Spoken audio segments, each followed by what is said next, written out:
TM pertama ini saya diberikan amanat oleh panitia itu untuk menjelaskan terkait pengenalan bab pendahuluan sama literatur review. Next. Nah, apa sih yang akan kita bahas pada hari ini, teman-teman? Nah, yang pertama tuh kita akan bahas kenapa kita harus menulis gitu. Karena ini menjadi hal dasar ya menurut saya, karena itu sangat penting sebelum kita menulis, kita harus tahu dulu nih tujuan kita apa gitu. Lalu kita melakukan pengenalan terhadap karya tulis ilmiah, pengenalan bab pendahuluan, ada pengenalan literatur review, ada sesi motivasi nih yang diinginkan oleh panitia, lalu ada sesi diskusi tanya jawab itu. Jadi pada hari ini kita lebih ke teoritis, lalu nanti praktisnya itu di TM2. Next. Nah, baik teman-teman. Yang pertama, kenapa harus menulis sih gitu? Jadi menulis itu adalah berpikir teman-teman. Kenapa menulis itu adalah berpikir? Karena ya menulis itu kita harus menggunakan pikiran kita untuk menganalisis, mengkolaborasikan kata-kata dengan fenomena yang terjadi, dengan data-data yang terjadi itu, sehingga kata-kata tersebut menjadi sebuah kalimat yang struktur, menjadi paragraf yang terstruktur gitu. Membedakan orang jago nulis dengan orang yang nggak bisa nulis itu paragraf-paragrafnya itu saling terhubung dan saling terstruktur gitu. Sedangkan orang yang nggak bisa nulis itu paragraf-paragrafnya itu nggak bisa terhubung gitu. Jadi apa yang ada di pikiran dia, apa yang ingin disampaikan dia itu tidak bisa di-deliver dengan baik gitu. Nah, mengapa sih menulis itu penting gitu? Jadi sebelum kita menulis, kita harus menetapkan dulu nih tujuan menulis kita tuh untuk apa gitu. Karena itu sangat penting teman-teman. Kenapa itu sangat penting? Ketika teman-teman memiliki tujuan nih di awal dengan niat menulis tujuannya untuk apa gitu, pasti teman-teman akan berusaha dengan keras untuk menyelesaikan tulisan tersebut gitu. Karena tulisan yang baik adalah tulisan yang selesai teman-teman. Karena nggak jarang nih kita udah mulai menulis, bab pendahuluan, udah menulis bab literatur review, tapi tiba-tiba kita berhenti di tengah jalan gitu, kita demotivasi gitu. Nah, alasannya apa demotivasi itu biasanya orang-orang itu nggak ada tujuan nih menulisnya untuk apa gitu. Nah, menulis itu sangat bermanfaat teman-teman buat bagi diri sendiri maupun orang lain gitu. Bagi diri sendiri misalnya nih kita menulis itu akan sangat bermanfaat bagi akademis kita gitu. Akan menjadi hal yang baik buat CV kita gitu. Nanti ketika teman-teman ingin melanjutkan sekolah lagi ke jenjang yang lebih tinggi, misalnya S2, itu ya, tulisan teman-teman juga akan dilihat gitu. Akan menjadi poin plus sendiri bagi teman-teman gitu. Nah, ketika teman-teman menulis juga selain bermanfaat bagi diri sendiri, juga akan berdampak bagi lingkungan sekitar. Misalnya nih teman-teman membuat kajian kepenulisan terkait kebayaran cukai, nanti akan berdampak baik bagi institusi kita gitu. Terus tulisan dan kajian teman-teman bisa menjadi salah satu rekomendasi untuk kebijakan gitu. Itu kan selain bermanfaat bagi diri sendiri kan bermanfaat bagi institusi juga gitu. Nah, menulis yang baik itu adalah kunci untuk menyampaikan ide, riset, dan inovasi itu. Seperti yang disampaikan di awal tadi, ketika teman-teman jago menulis, itu teman-teman akan bisa mendelivery ide dan inovasi teman-teman dengan baik gitu. Beda dengan teman-teman tidak bisa menulis dengan baik. Pasti apa yang ada di kepala teman-teman, apa yang ada di pikiran teman-teman itu tidak bisa tersampaikan dengan baik gitu. Ujung-ujungnya apa yang ingin disampaikan itu nggak bisa tersampaikan, nggak bisa diterima oleh pembaca gitu teman-teman. Oleh karena itu sangat penting nih eh, teman-teman harus jago menulis, harus bisa menulis dengan baik dan benar gitu. Nah, mungkin teman-teman udah pernah lihat juga nih berseliweran di media sosial terkait Prof. Stella Christie berdiskusi dengan Adi Noya di acara Kikendi gitu. Jadi Prof. Stella Christie itu mengatakan seperti ini teman-teman.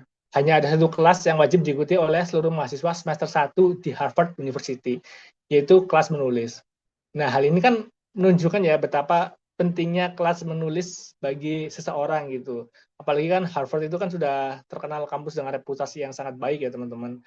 Nah, oleh karena itu, sebelum kita belajar bukan penulisan, khususnya pada pertemuan satu ini, bab pendahuluan dan bab literatur review, teman-teman harus memantapkan diri nih, saya harus bisa menulis dengan baik dan benar gitu. Nah, nanti nanti sehingga teman-teman bisa menjalani bukit penulisan ini dengan baik gitu, sehingga bisa menyerap semua pelajaran yang disampaikan oleh narasumber. Next.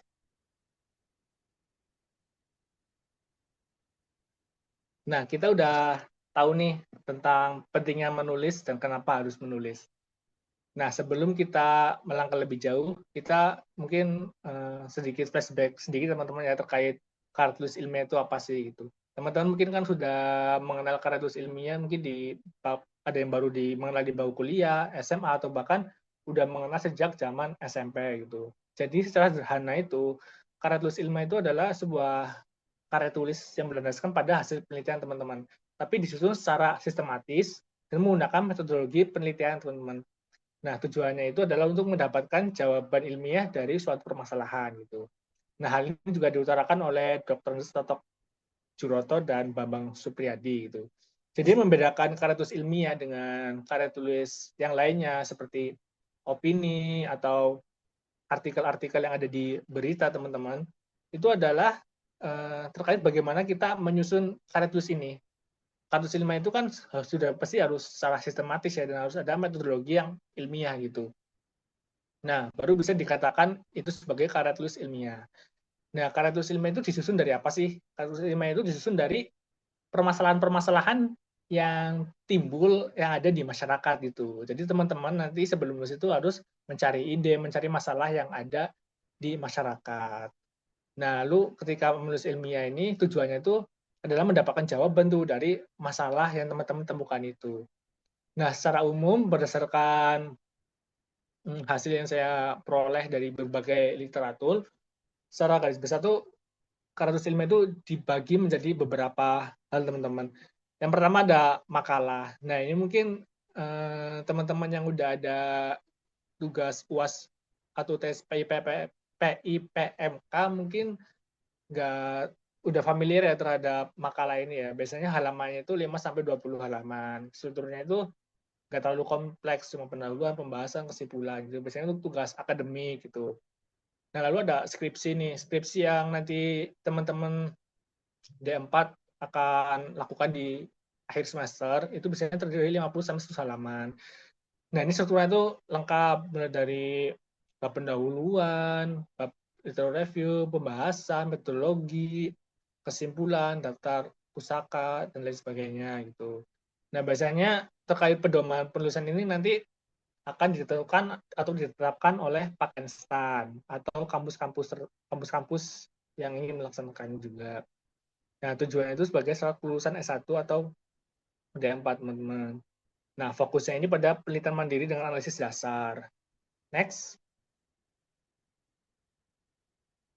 Nah, yang ketiga keempat ada tesis dan tesis disertasi. Ini hampir mirip sama dengan skripsi ya, teman-teman.